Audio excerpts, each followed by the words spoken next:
L'augmentation de la population mondiale représente-t-elle un danger pour le climat? Voilà la question à laquelle on va répondre avec mes invités dans ce débat. Emmanuel Pont, bonjour. Bonjour. Bienvenue, vous êtes doctorant en démographie et climat à l'INED, l'Institut national d'études démographiques. Et Bastien Druc, bonjour et bienvenue.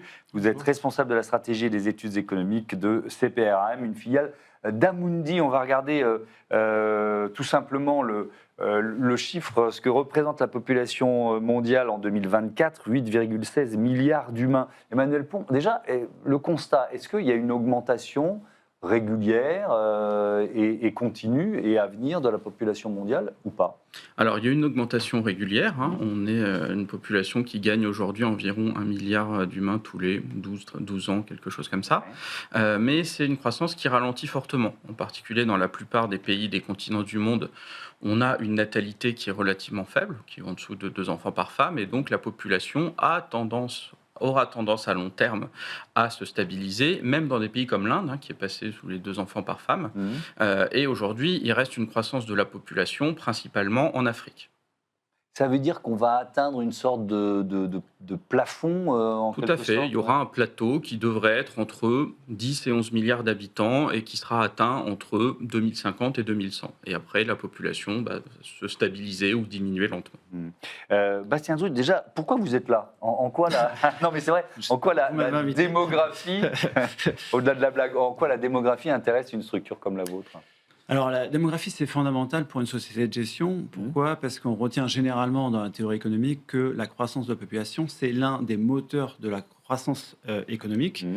Et la croissance économique, c'est elle-même l'un des déterminants de l'évolution des marchés financiers. Donc, pour une société de gestion, bien comprendre la démographie, c'est quelque chose qui est vraiment fondamental. Donc ça, c'est la première raison. Puis la deuxième raison, c'est que là où je travaille, donc CPRM, c'est une société de gestion qui est spécialisée, enfin, dont l'une des spécialités est la gestion thématique. Donc on va... Vous avez des fonds qui sont thématisés, qui sont liés à la démographie? Exactement. Donc Ouais. des fonds qui sont liés aux grandes méga-tendances. Donc Ouais. il y a évidemment les phénomènes démographiques, à la transition énergétique, par exemple, où il y a les disruptions technologiques.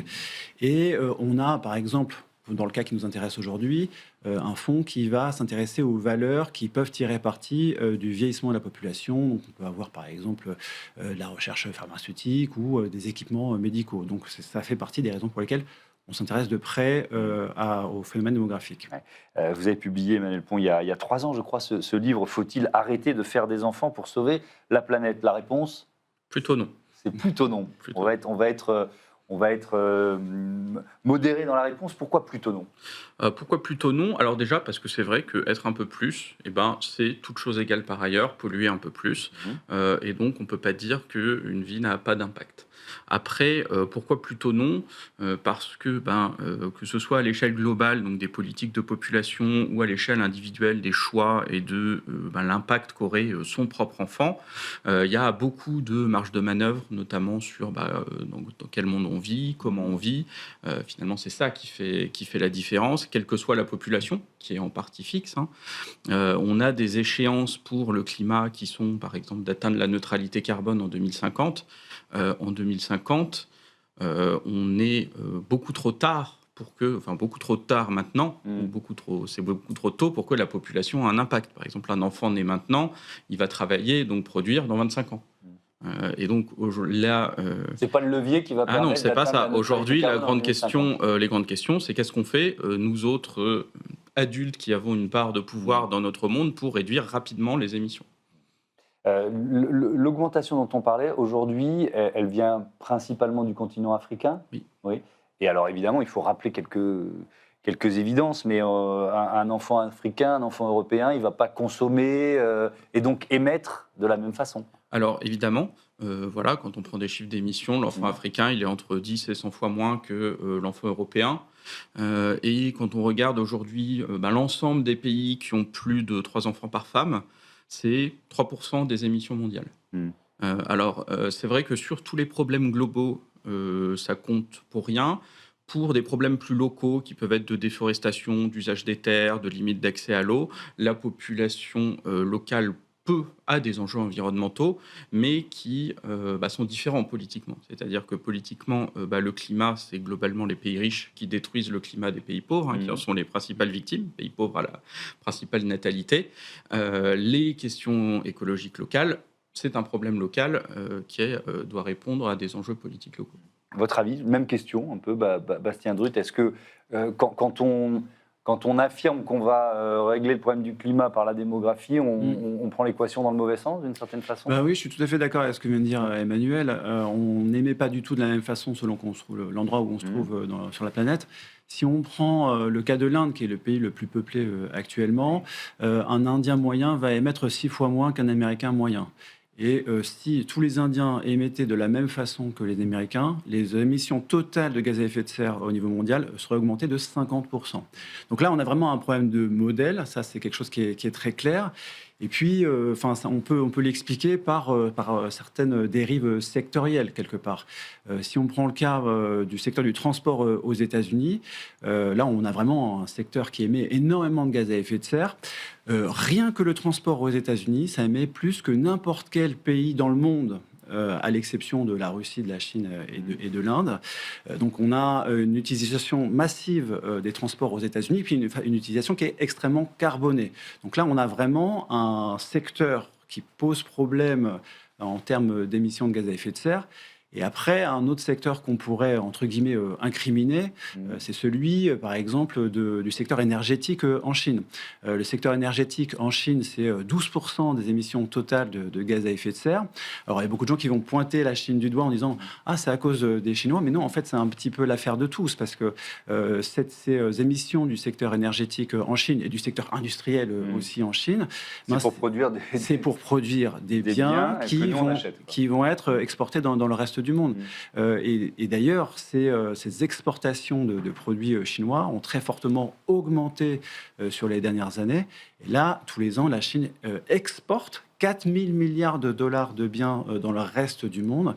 Et quelque part, ces émissions de la Chine pour le secteur industriel et énergétique, c'est vraiment l'affaire de tous. Et c'est vraiment lié au mode de consommation global dans le monde.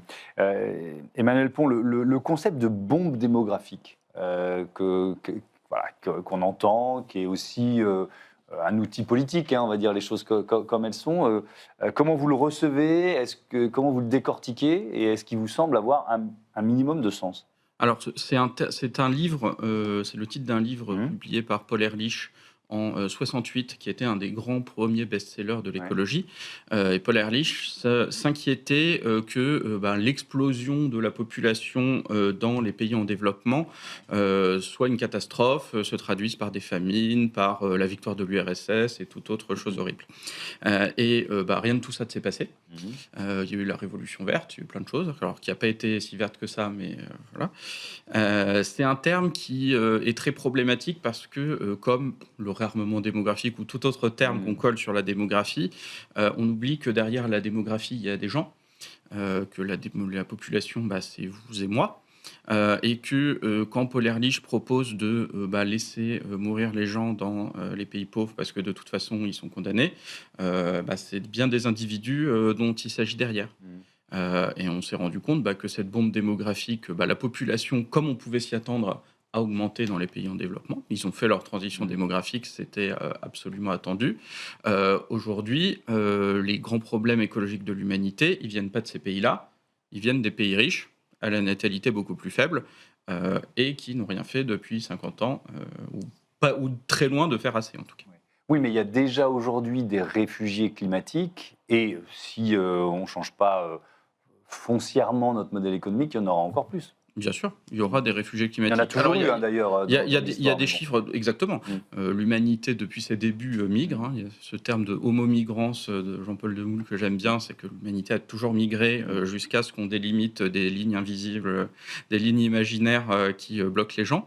Il y aura des migrations climatiques. Il y a des chiffres un peu fantaisistes qui circulent de centaines de millions de migrants. En pratique, les migrants qui seront sûrs, Il n'y en a probablement pas tant que ça parce qu'il y a des marges importantes d'adaptation, de migration à courte échelle, etc. Donc le nombre de migrants et la manière dont ils vont être accueillis, eh ben, c'est un choix qu'on a globalement en tant que société et ce n'est pas décidé. Et je pense par ailleurs qu'en tant que pays riche, on a une responsabilité d'accueillir des migrants climatiques qui sont la cause, dont nos émissions sont la cause. Est-ce que vos clients vous demandent d'anticiper sur voilà, est-ce qu'ils vous disent est-ce qu'il va y avoir beaucoup plus de réfugiés climatiques? Est-ce que la France sera le principal? Enfin, vous voyez ce que je veux dire? Votre métier, c'est l'anticipation d'une certaine façon. Oui, mais on n'a pas encore beaucoup de questions sur, Ouais. sur les migrations internationales. Ça, c'est pas encore un sujet qui est vraiment dans notre périmètre. Ouais. Ce sur quoi vous travaillez le plus aujourd'hui, c'est plutôt le vieillissement? Oui, le vieillissement, Pour rester la notre thème de démographie. transition et transition énergétique aussi, évidemment, parce que c'est absolument une nécessité d'avoir cette transition énergétique quand on voit l'évolution des catastrophes climatiques et autres. Quand vous parlez de vieillissement, est-ce que ce n'est pas un enjeu principal en Europe aujourd'hui, plutôt que de se poser la question du nombre de réfugiés climatiques qu'on va avoir dans 30 ans, quoi? C'est effectivement une bonne question, le lien entre le vieillissement et puis le changement climatique. Il y a des études qui existent qui montrent que le pic d'émissions par habitant, il est généralement atteint vers une soixantaine d'années. Ce sont des estimations et qu'on peut remettre en cause. Donc je serai à l'âge où j'aimais le plus. Possiblement. Donc maintenant, vous savez mon âge. Mais ça dépend vraiment d'énormément de facteurs. Enfin, le mode de vie des seniors ne va pas être le même en Asie, en Afrique, en Europe et en Amérique du Nord. Ça, c'est très, très clairement. Ça dépend vraiment du niveau de vie des seniors. Hein. Si on prend le cas des États-Unis, on a quelque chose qui est assez extrême. Hein. Les plus de 55 ans aux États-Unis détiennent à peu près les 3/4 du patrimoine national. Donc, ils ont un niveau de vie qui est très important. Et donc là, il peut y avoir un lien qui peut être fort entre le vieillissement de la population et puis les émissions de gaz à effet de serre. Donc là, c'est une possibilité, mais ça dépend vraiment, évidemment, des pays. Et puis, pour terminer, je dirais que au-delà des estimations dont on vient de parler, il y a un fait, c'est qu'il y a des inégalités climatiques au niveau générationnel, que les enfants qui naissent aujourd'hui ont un climat qui est beaucoup plus dégradé par rapport aux générations précédentes, ce qui nous oblige quelque part à cette transition démographique, cette transition pas démographique mais énergétique, voilà, parce qu'on a vraiment une dette finalement environnementale et climatique par rapport aux générations qui naissent Pour aujourd'hui. conclure, Emmanuel Pons, c'est évidemment une question de mode de vie avant d'être une question de migration ou d'influence démographique. Alors, bien sûr, mais quand on dit mode de vie, c'est de manière plus large, la société, l'économie, la culture, c'est tout un certain nombre de phénomènes dont on se rend compte que si on était moins, ils seraient les mêmes. On pourrait donner un coup de baguette magique et être 2 fois moins sur Terre et se dire ça serait plus facile. Et effectivement, sur le papier, ça serait plus facile. Sauf qu'en fait, on serait toujours dans un monde inégalitaire où globalement, c'est la pollution des riches qui atteint principalement les pauvres, où on fermerait pas la moitié des puits de pétrole, où on aurait une culture de la surconsommation, où on aurait des raisonnements court-termistes ou des raisonnements égoïste, parce que chacun a intérêt à avoir son intérêt et à avoir causer le plus de pollution qui, de toute façon, va avoir des effets distribués et à long terme. Donc tout ça, qu'on soit plus ou moins, c'est exactement les mêmes problèmes. Et c'est là que sont les grandes questions, les grands débats et pourquoi on n'y arrive pas. Merci beaucoup, merci à tous les deux et à bientôt sur Be Smart for Change. C'est l'heure du grand entretien de ce Smart Impact. On va parler de service à la personne.